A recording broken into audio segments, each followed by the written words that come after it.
Hello and welcome ulit sa aking kusina. Gagawa tayo ngayon ng crema di fruta cake. And here are the following ingredients.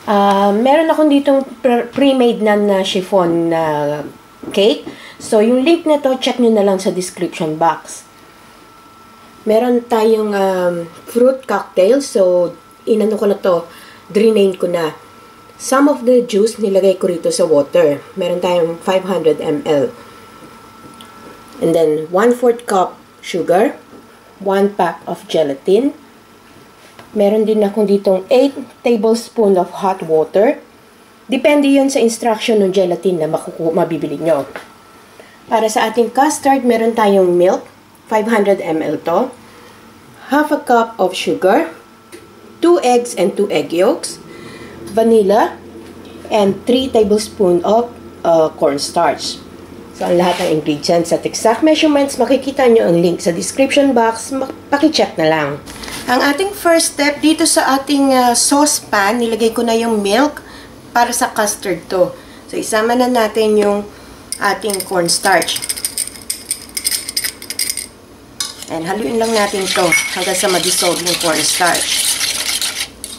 And isama na rin natin yung sugar.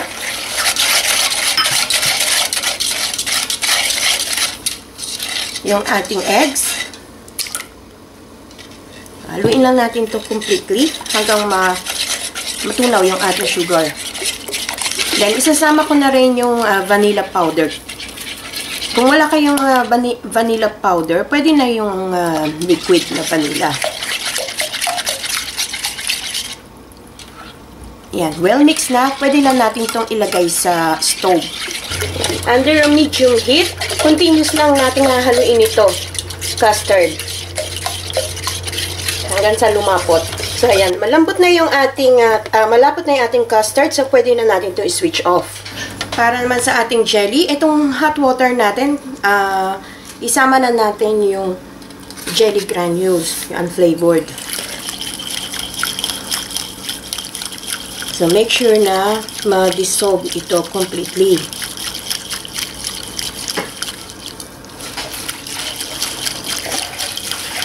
Continuous lang ang halo.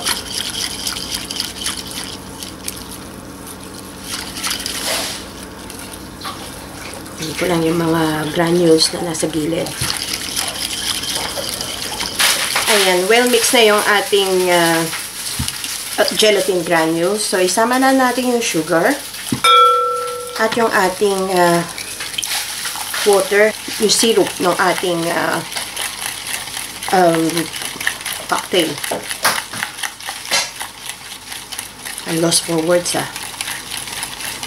Continue lang ang halo nito hanggang sa matunaw yung ating asukal. So, ayan. Well, mix na yung ating gelatin syrup. Pwede na tayo mag-proceed sa ating next step. Ating next step sa pag-assemble. So, itong ating chiffon cake, hinati ko lang sa gitna. Tapos, kumuha ko ng mas malaking round pans. Nilagyan ko ng cling film para mamaya pag serve natin o pagkuha, madali na. Ayan. Ang ating first step, yung ating jelly. Kung saan lang natin itong ibabaw ng cake.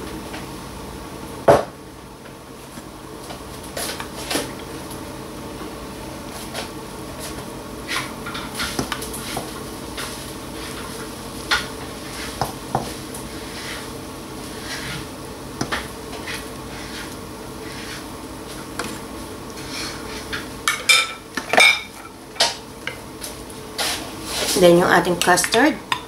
Gawin natin sa ibabaw. Oops.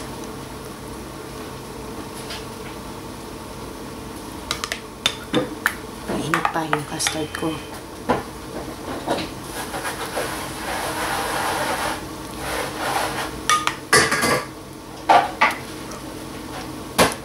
Meron din nabibiling ready-made na custard milk powder.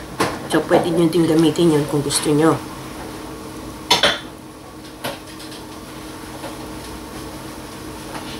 And then, yung ating fruit cocktail.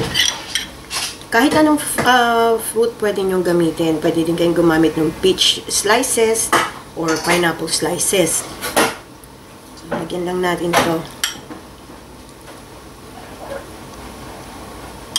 Then, yung other half ng ating cake, ipatong lang natin. Ibabaw. Yan. Yung ating top layer, unahin natin yung custard.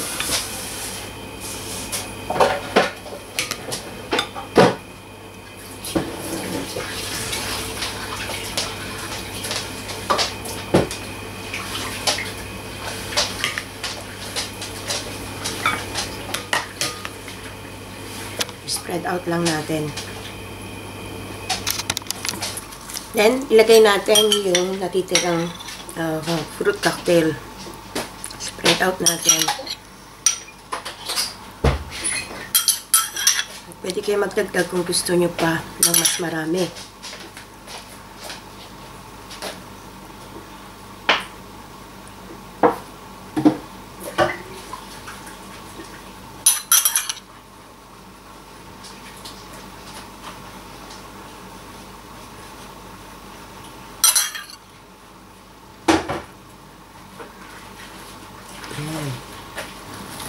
So, yung itong cake na nilagay ko sa isang pan, ibinalik ko kung saan ko yung pan na ginamit kung pinag-bakean ng cake. Ibinalik ko siya doon kasi yung mas malaki kaninang ginamit ko, masyado siyang malaki. Mapupunta sa side yung ating jelly. So, itong ating jelly, malapot na. So, pwede na natin ilagay sa ibabaw.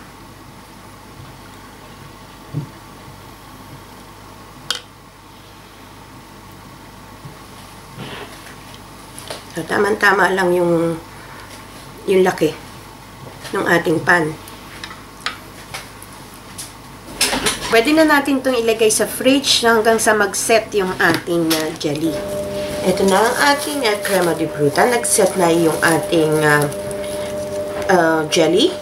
Isasali na natin siya dito sa ating cake stand. Ayan. That's why mas madali ilagay sa cling film. That's it. Ito na ang ating finished product, ang ating crema de fruta cake. Ito na ang ating crema de fruta cake. So, sana magustuhan niyo itong recipe na ito and share it with your friends. Hanggang sa susunod kong video, magkita-kita ulit tayo. Salamat! Bye!